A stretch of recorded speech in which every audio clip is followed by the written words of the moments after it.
comemorando hoje o Dia Mundial da Atividade Física. Tá? Bacana. E nós vamos falar muito desse recurso, dessa estratégia, que na verdade é um santo remédio, viu? É verdade, né? Bora se movimentar então? Você que tá aí nos acompanhando pode participar com a gente ao vivo, né, Meg? Mandando pergunta, dúvidas. Através do WhatsApp e também no Facebook.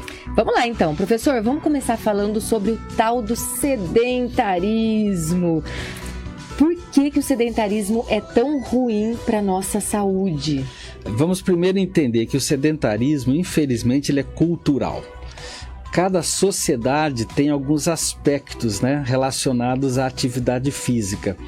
Existem países que a atividade física ela nasce já desde a criança, é estimulada nas escolas, profissionais envolvidos com isso, gerando uma cultura da atividade física, a cultura do esporte. Aliás, tem um tripé que cuida muito bem da saúde física e emocional, que é o tripé educação, esportes e artes.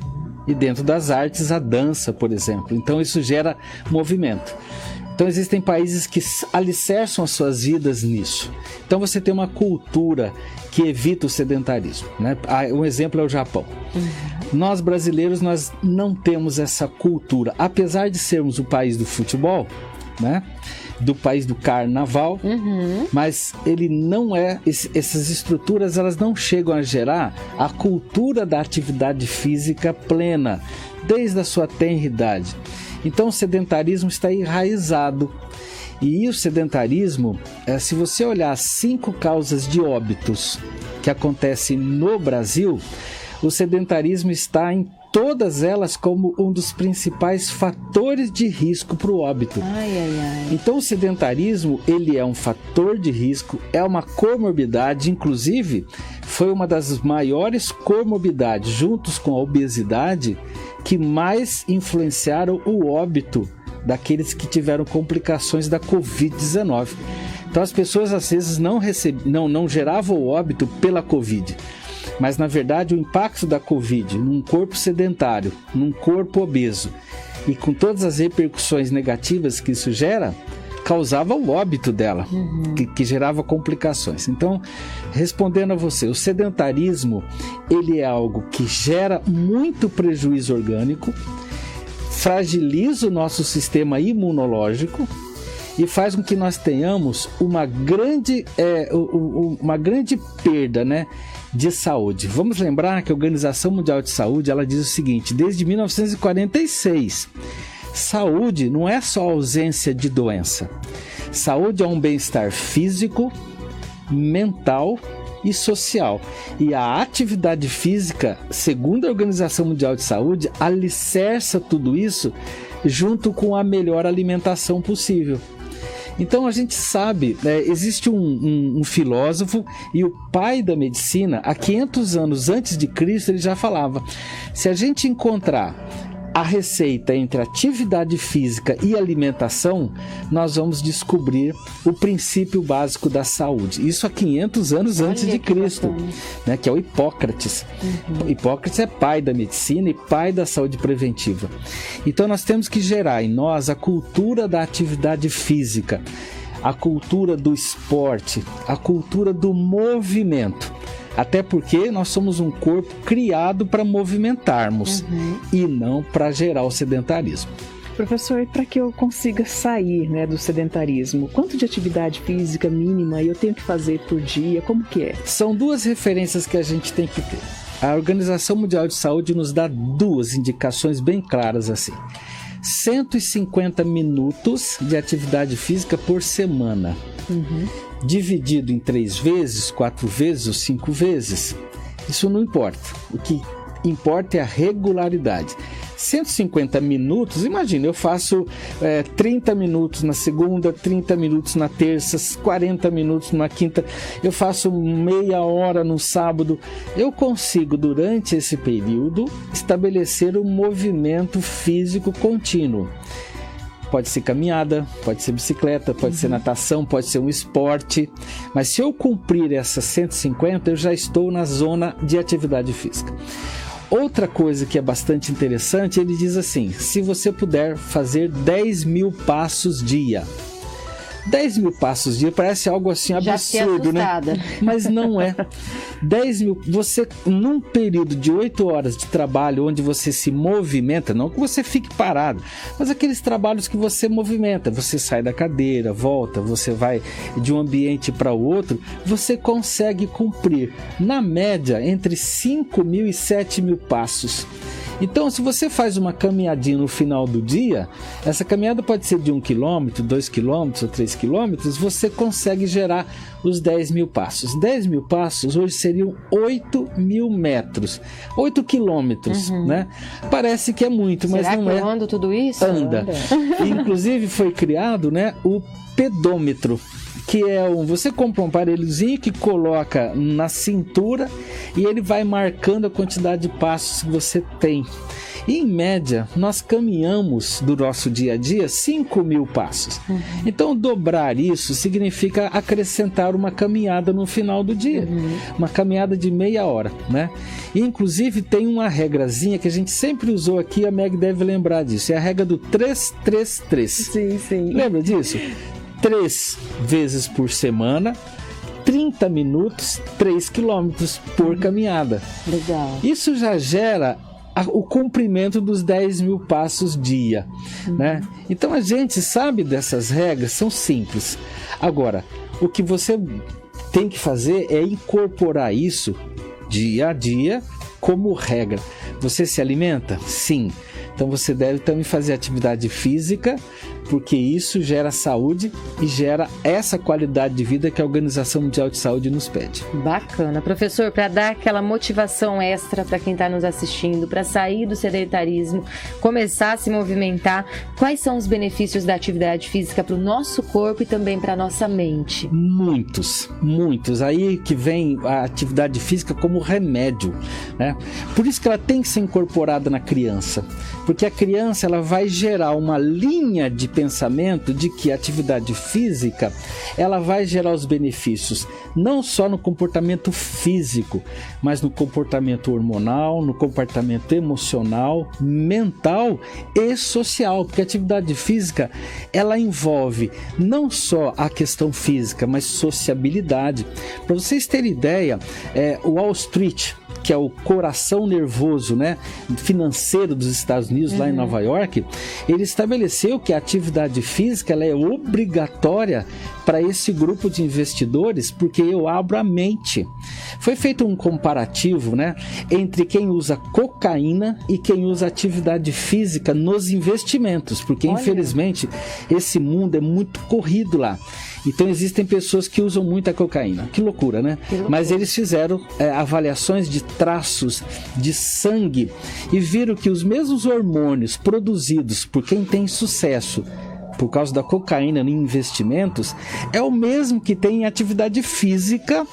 Quem faz investimentos e tem atividade física são os mesmos hormônios. Você fala, que bom, então eu vou usar droga. Não, quem usa droga vive até 37 anos. Porque eles estão acabando tendo infartos, porque a droga ela é corrosiva ao sistema cardiovascular. Então esses indivíduos morrem cedo. E aí o que eles fizeram? Começaram a controlar, corrigir e fazer um trabalho com relação às drogas lá. E fazer com que esses investidores, essas pessoas que lidam com o dinheiro de Wall Street, incorporassem atividade física. Eles se tornaram mais ativos, os hormônios cerebrais garantiam maior visibilidade, maior destreza e garantiam melhores negócios. Então nós estamos falando de um remédio que deve ser incorporado porque os benefícios são muito grandes. Melhora o sistema cardiovascular, evita as tromboses, evita o infarto, evita os derrames cerebrais. E quando a gente acrescenta atividade física no idoso, a gente melhora o envelhecimento, porque envelhecer todos nós teremos. Agora, envelhecer com qualidade. A atividade física está nesse tripé. O tripé da alimentação saudável, a atividade física e o controle do estresse. Se nós conseguirmos esse tripé, a saúde preventiva nos dá longevidade com qualidade.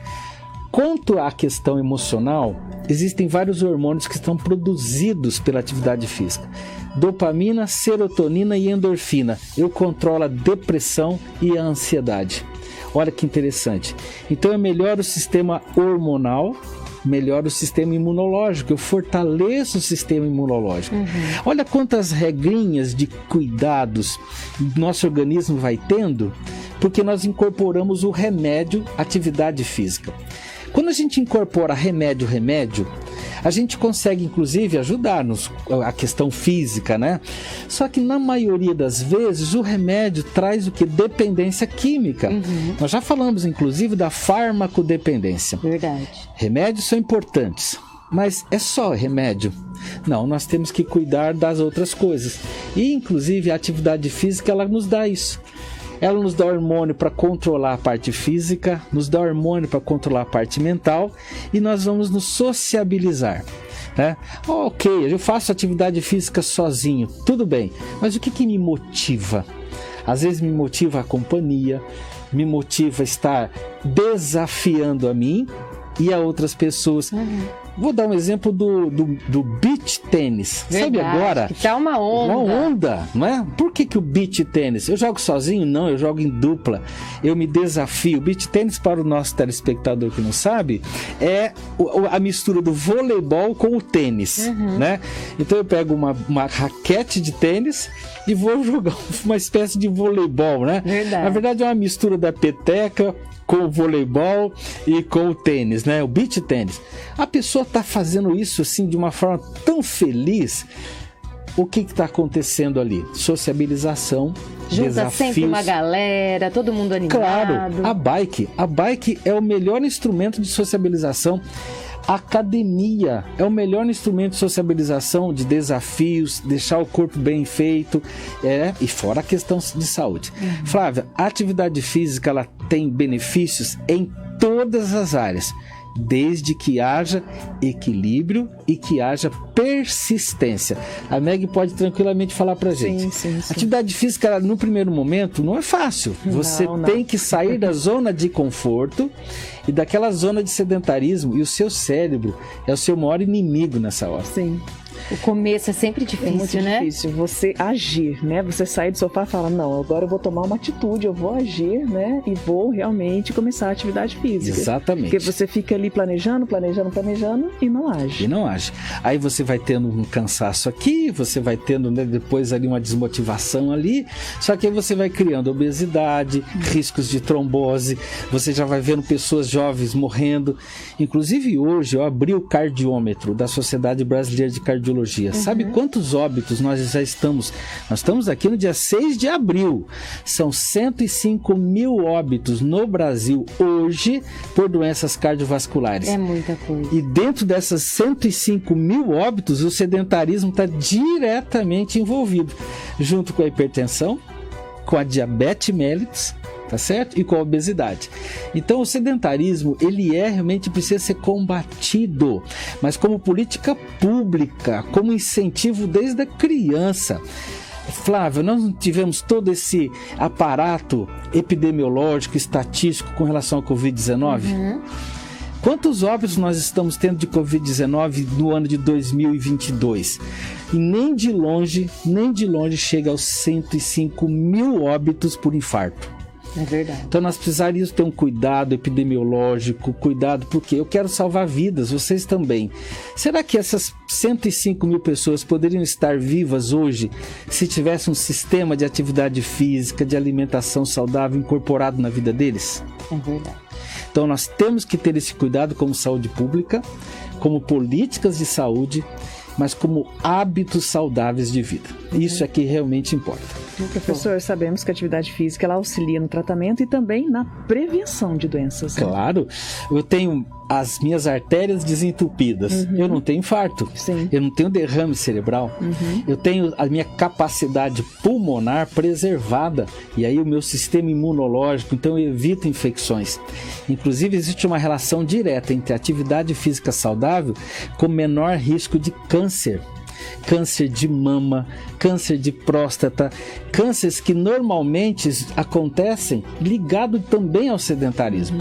Então eu previno o câncer. Sabe que loucura isso? A gente tem um remédio poderosíssimo, só que nós não aplicamos esse remédio.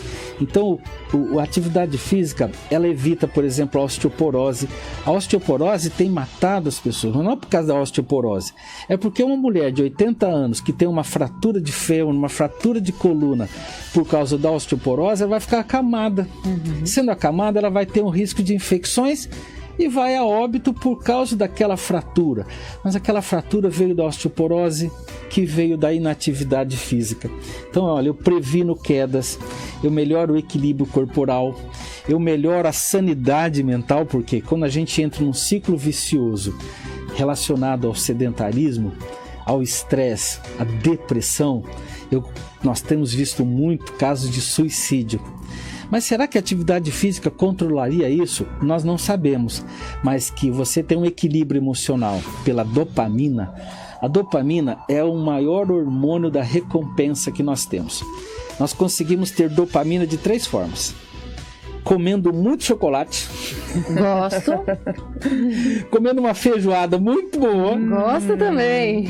E fazendo o uso da droga, cocaína. Não gosto. Você entendeu? Agora, nenhum desses 3 é saudável, mas eu posso te garantir, e a ciência mostra isso, a atividade física me dá uma recompensa 2 vezes maior do que essas 3 coisas. Por que eu escolho aquelas 3 e não escolho a atividade física? Então nós temos que quebrar esse paradigma, quebrar essa estrutura e dizer, atividade física sim, ela previne, ela me fortalece e ela me garante longevidade com qualidade. Tudo bem, eu tenho hoje toda a tecnologia, toda a medicação envolvida para que eu viva mais. Mas e viver mais e melhor? Aí eu tenho que incorporar hábitos saudáveis. Volto a falar, qual é o tripé da saúde integral? Atividade física regular, alimentação saudável e balanceada e controle do estresse. Tivermos isso, nós vamos ter realmente essa qualidade de vida que nós tanto merecemos, né? O brasileiro tem uma sobrecarga tão grande, o mundo está em sobrecarga, né? Se você realmente liga uma televisão, às vezes você só vê mortes, você só vê... E por isso que o nosso programa é tão bem visto, porque a gente fala de coisa positiva e nós não escondemos nada, porque também o sedentarismo mata. É verdade. Mas nós sabemos o remédio para isso, né? E Votuporanga é um lugar privilegiado, tem aquela praça da cultura, as pessoas caminhando, as pessoas pedalando, né? Nós temos mais de 6.000 bicicletas rodando em Votuporanga hoje. Que loucura, né? É um status positivo para Votuporanga. Nós temos bolsas atletas, nós temos atletas que são pagos pela prefeitura. Então nós temos realmente, eu sempre digo, Votuporanga ele é diferente. Nós estamos numa bolha bem positiva, né? Mas nós tivemos que ter isso no Brasil inteiro, porque é pelo Brasil inteiro que a gente conseguiria então reverter esse estado de cultura, né? A cultura do sedentarismo não é boa. Nós temos que quebrar isso e fazer esse país gerar atividade física, né? Se nós tivéssemos mais um tempinho, você se lembra da Olimpíada? Lembro. Não era para gerar uma cultura positiva, não era para gerar um legado? Verdade. Não verdade. gerou.